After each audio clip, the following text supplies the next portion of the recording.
갑자기 청력이 떨어지면서 소리가 잘 안 들리는 증상을 이야기해요. 대략적으로 30dB 이상의 청력이 손실이 되는 것을 이야기를 하고요.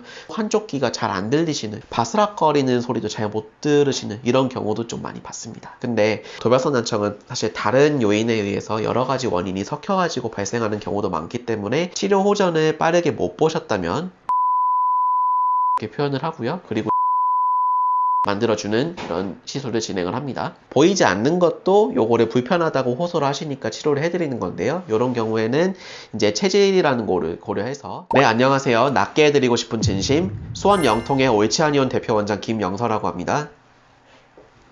요새 좀 귀가 먹먹한 증상이 좀 있는 것 같은데 좀 심각한 질환일 수도 있을까요? 분류를 좀 해봐야 될 것 같은데요. 귀 자체에서 문제가 생겨서 귀 주변에서 문제가 생겨서 나타난 질환인 건지 아니면 다른 요소들 요즘 들어서 좀 몸이 피곤하고 체력적으로 떨어지고 뭐 아니면 체질적인 요인들 이런 게 원인을 줘가지고 나타난 건지 구분을 해봐야 될 것 같은데 첫째로는 귀 주변에서 문제가 생기는 거예요. 귀랑 코를 이어주는 이관 쪽에 문제가 생긴다거나 아니면 평상시에 코 주변에서 혹은 귀 주변에서 염증이 많은 거 예를 들어서 중이염, 비염 이런 것들을 좀 많이 가지고 계셨다거나 귀 관련된 질환들 주변에서 있었던 거 예를 들어서 난청, 돌발성 난청이라든지 아니면 메니에르병, 이석증 이런 걸 가지고 계셨던 분들이 귀가 먹먹하다고 호소하시는 경우가 많고요.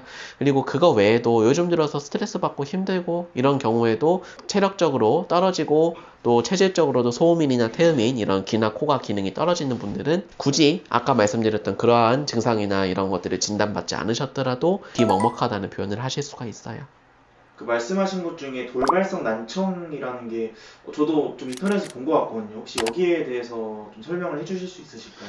돌발성 난청은 돌발, 갑자기, 난청 생겼다는 그러니까 난청이 생긴 건데요. 갑자기 청력이 떨어지면서 소리가 잘 안 들리는 증상을 이야기해요. 그래서 이거를 수치적으로 이야기하면 대략적으로 30dB 이상의 청력이 손실이 되는 것을 이야기를 하고요.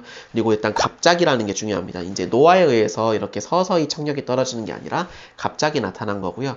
부수적인 증상으로 아까 말씀하셨던 귀가 먹먹하다 이런 증상들을 많이 이렇게 내포해서 말씀하시고 또 귀에서 소리가 난다거나 예를 들어서 삐 소리가 난다, 매미 소리가 난다, 바람 소리가 난다 이런 이야기를 많이 하시고 그리고 실제로 아까 말씀드렸던 어지럼증이나 이런 자율신경계 증상들 이런 것들 같이 말씀해 주셔서 불편함을 호소하시는 경우가 좀 있습니다.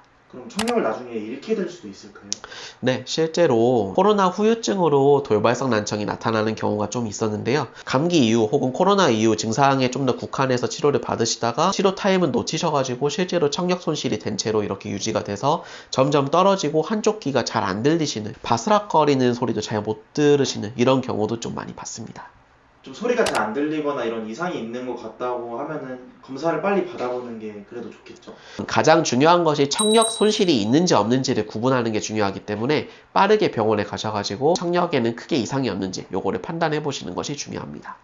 좀 카페나 블로 같은 데서 뭐 약 먹고 주사 맞고 뭐 그러시는 분들도 있는데 그런 방법으로 치료가 되는 건가요?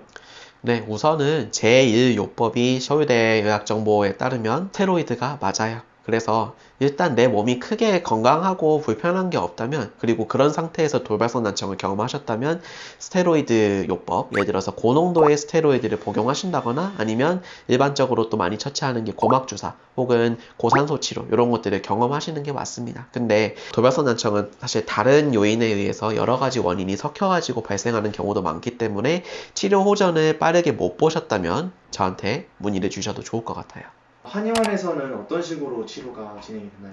돌발성 난청을 저희가 구분지어서 이렇게 원인을 설명해 드리자면 첫 번째로는 기능적인 요인에 문제가 있는 거예요. 그러니까 실제로 뭔가 이렇게 찰칵 찍어서 보이지 않는 요인에서 문제가 있을 때 치료법이 존재하고요. 내 몸 구조적으로 예를 들어서 귀 주변에 있는 이관에서 문제가 있다든지 아니면 코 주변이나 이런 저평골 혹은 턱관절 이런 쪽에 문제가 있다든지 이런 곳에 문제가 있으면 실제로 딱딱하게 굳거나 뭐 신경이 기능을 못하거나 이런 곳은 저희는 도침이라는 도구를 통해서 뚫어주는 거죠. 소통 박리를 시켜준다고 이렇게 표현을 하고요. 그리고 제 위치로 교정을 시켜줘서 안 좋은 영향이 없게끔 만들어주는 이런 시술을 진행을 합니다. 보이지 않는 거기 때문에 저희의 가장 좀 장점적인 포인트인데, 보이지 않는 것도 요거를 불편하다고 호소를 하시니까 치료를 해드리는 건데요. 이런 경우에는 이제 체질이라는 거를 고려해서 맞춤 체질 하냐, 그리고 제가 배합해서 만든 약침요법 이런 것들을 진행해드리는 것을 포인트로 하고요. 그리고 한의원 하면 일단 침 치료죠. 경험적으로 얻은 노하우를 통해서 진행해드리는 조선침 치료를 통해서 같이 진행을 해드린다면 요거는 좋은 결과를 보실 수 있다 생각합니다. 제가 정리를 해드리자면요. 우선 귀가 먹먹하면서 최근 들어서 청력이 떨어진 것 같다. 요걸로 되게 고민이시면 사실 저 같아도 빠르게 뭔가 이렇게 검색해보고 방법을 찾으려고 할 것 같아요. 대부분 결론은 병원에 빨리 가시는 거거든요. 그래서 병원에 가셔서 일단은 청력에 저하가 있는지 없는지 요거를 판별해서 받아보시고, 일반적인 경우라면 아까 말씀드렸던 병원의 처치로 대부분은 좋아지십니다. 근데 그런 경우가 아니라면, 이것저것 다 받아보셨어도 경과가 좋지 않으셨다면 저 김원장을 찾아주시면 제가 최선을 다해서 치료해 드리도록 하겠습니다. 감사합니다.